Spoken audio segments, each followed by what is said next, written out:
Kaixo benak gaztelumeni. Apa bieni? Zemur.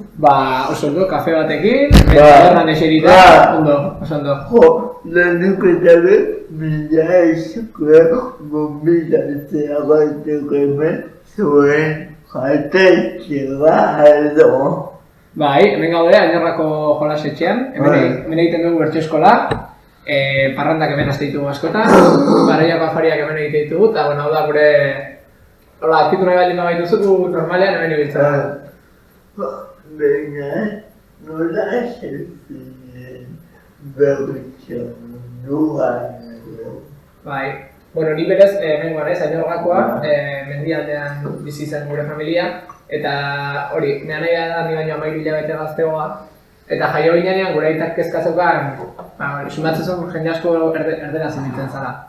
Eta nahi zigun zerbait eman euskerari lotzeko, eta bera, gu jaiotzerako ja bertso eskolan apuntatu zen, tortzen zen etxera kantatzen zituen ikasitako bertsoak eta ez aztezea bertsoak buruz ikasten, gero hitzak esan beharrean berezian bezala aztezea aldatzen nola, eta umetatik gu beti horrekin hitzan jola sortan ibili gera, eta ni 9 urterekin ja bertso eskolan hasi nintzen, baina ordura arte etxean desente ibiltzen ginen.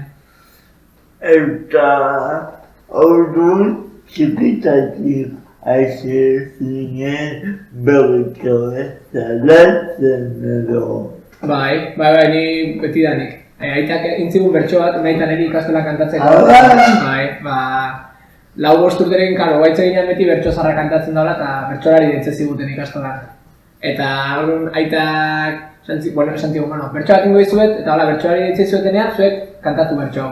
Eta bertso hori kantatzen genuen, eta gureko harriako tenek eta buruz ikasi zuten bertso. Zuretzako zer da bertsoa pertsonalki? Gauza asko, zaila da esateko. Ni berez oso lotxatia naiz. Eta orduan bertsoak ematen dit aukera, barruan daukadan hori ateratzeko, eta azkenean ere barruak askatzeko modua bertsotan egitea hori personalki. Gero ematen dit aukera nire burua lantzeko eta gauzei buruz pentsatzeko, azkenean gu bertsotara juten gainean edozein gai jarri dezakete. Orduan, aitzaki horrekin, behartuta gaude egunkariak irakurtzera, pixkat gauzei bueltak ematera eta horrek asko laguntzen dit. Eta gero batez ere da niretzako mundu bat eta lagun talde handi bat. Egin dituan lagunik onenak bertsoi esker egin ditut, bertso eskolan, beste bertsolariak, bertso saiotari ibiltzen den jendea, ni bertsozale elkartean ibiltzen ez baita ere laguntzen eta hor ezagutu da jendea ere, marabilia da. Orduan, niretzako bertsoa batetik nire burua lantzeko tresna bat, baina batez ere da inguru bat, lagun arte bat eta mundu oso bat.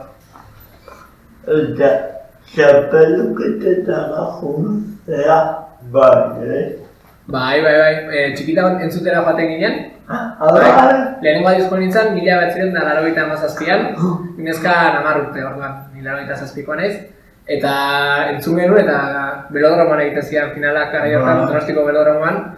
Eta, ditu nintzen, kristona egitu zaitenan jendea entzuten, baina hori gaia jartzen da eta bertsolaria bertsotan hasi arte jende guztia isili-isilikan amazia lagun.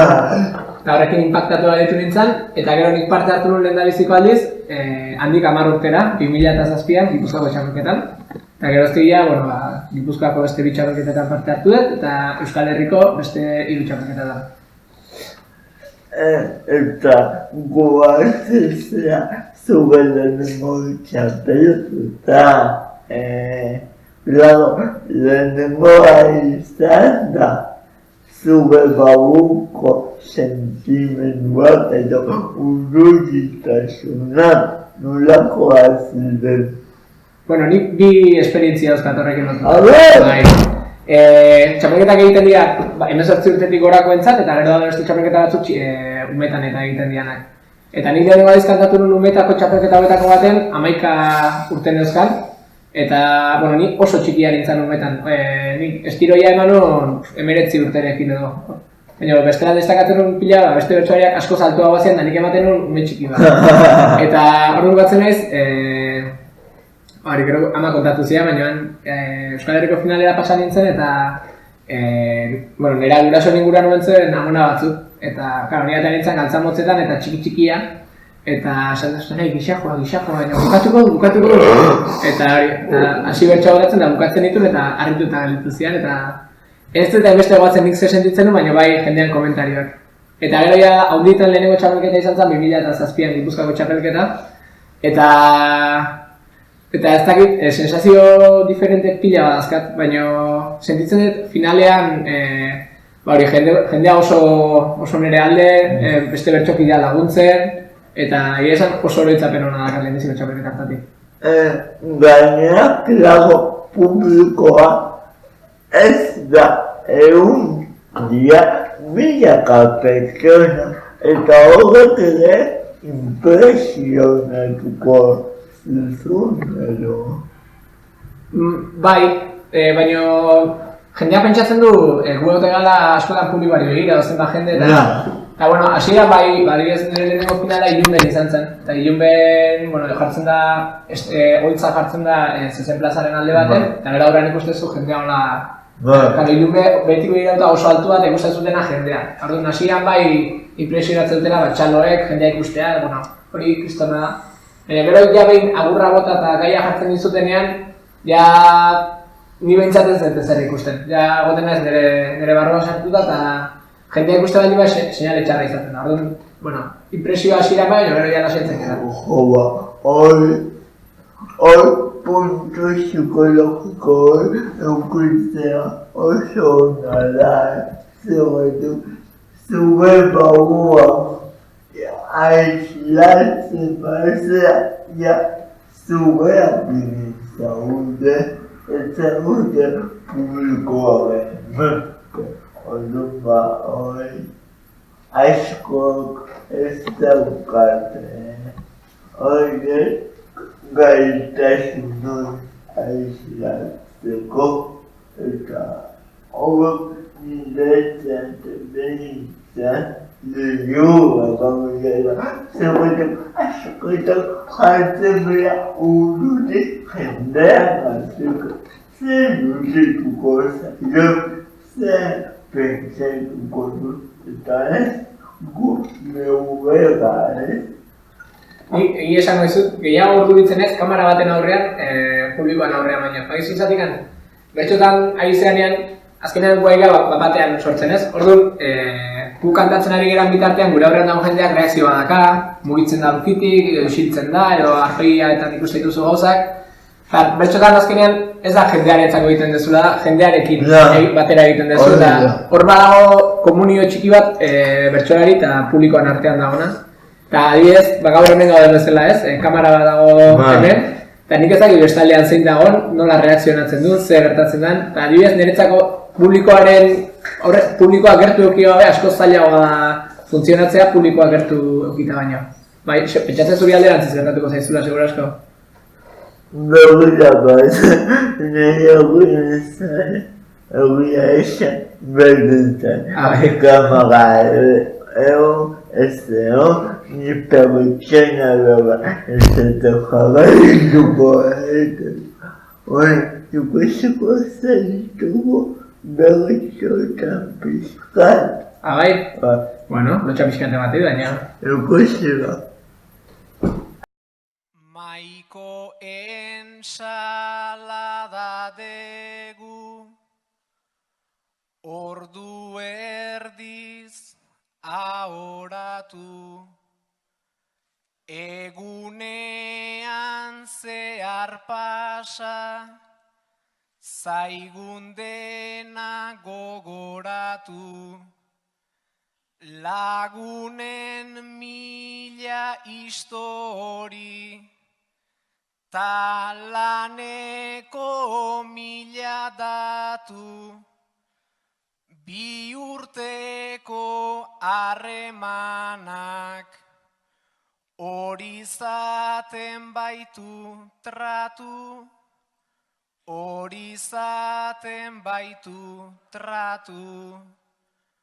Bere begi itzalitan, begiak ditut hiltzatu, ta ala galdetu diot, zer pasatzen da kontatu, ezer pasa ez palitz gisa, alaxe du gaiz aldatu, baina zergatik ezin dit begitara begiratu, baina zergatik ezin dit begitara begiratu.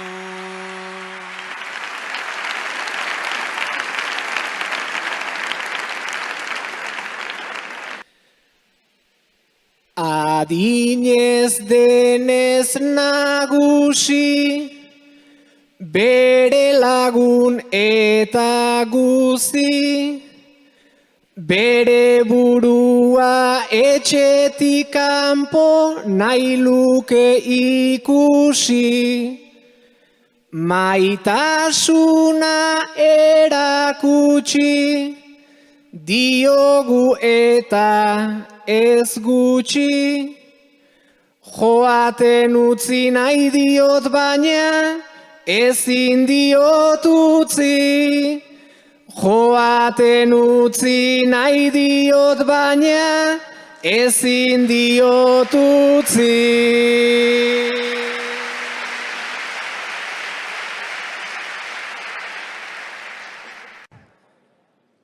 Mil esker Iker Alustizari, esoaintasukiari, eizagirretar bizkieieta, Hernaniko kuadrilari.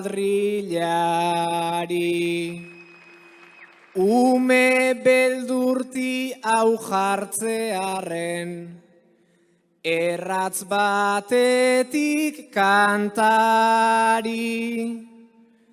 Zuek bezala bertso eskoletan, ari da jende ugari.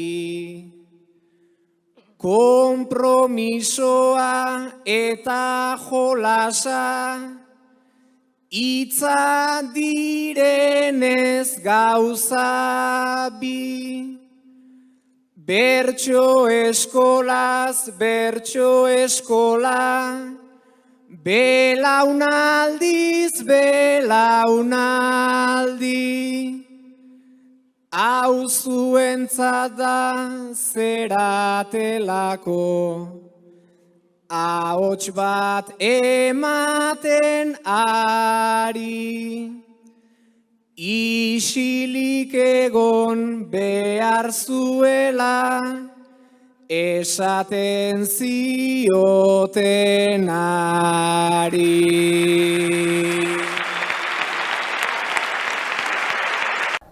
Bueno, mira, ikusi zaitugu hainbat bertso bukatzen, esan dugu bertsoa da nun sentimenduak adierazteko prozeduretako bat, baina ere bai beste gai bertirotuta egin dituzu kolaborazio batzuk, adibidez Reziprobeta paisatutako diskoetan.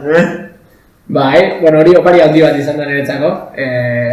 Lehenengoa egingo nun 2009an edo izango zen, hor egin zuten disko bat, eta bueno, nik egin nun kanta bat doinuakin gogoratzen ez, baina bueno, pixka zen naturari buruz eta zenbat espezie desagertu dian, eta bueno, horako bat, eta goatzen naiz oso ordurin egola hasieran, azkenean krisiza porrotx nik gure ikastola etortzen zian behek, hasi berria zianen gure ikastola etortzen zian emanaldiak egitea, eta guk behekin hasi gara, eta ikusi dugu beraien bideo guztia, eta hainbeste urtetan ja pixkat galtzen didezu arrastoa eta berriz bueltatzen da zure gana gaina kanta bat eskatzea izute eta niretzako oso berezia da, beraien kantak egitea eta lujo handi bat. Ba, eta polita, ze spiritzi tampokoa, aga paiazoa dira, baina goxotasuna, familia guinoa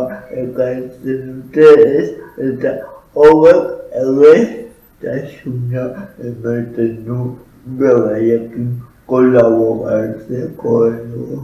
Bai, eta bueno, nik uste niretzako ez dira paiasoa bakarrik eta pentsatzen zuretzako ere ez dira izango bai, da azkenean Euskal Herrian pentsatu zenbat ume dauden, euskeraz parra egiten duten beraiei esker. Bestela aukera hori aukiko eluketenak eta bai, nik uste Trista Proch ezinbestekoa diala eta bueno, niretzako beraiei lagundu alizatea kriston lujoa da, gainean tratuan eta gozada da beraiekin lan egitea eta bai, bueno, gustora nabil. Felix Torres eta Mari Matos edo beste alde batetik esana Aioba, Jose Mari eta Meritxe bidaliko diago musulmana. Bai, bidaliko diago. Bueno. 40. Bueno, baina mila ezuke momentua oparetzea baita. Eta segiola. Bueno, berdin, segituko gozu ikusten. Eta segi hola xelanean. Bidaliko diago guba ikusten beste musu eta gubat. Bueno, bidaliko diago. Agur. Gero arte.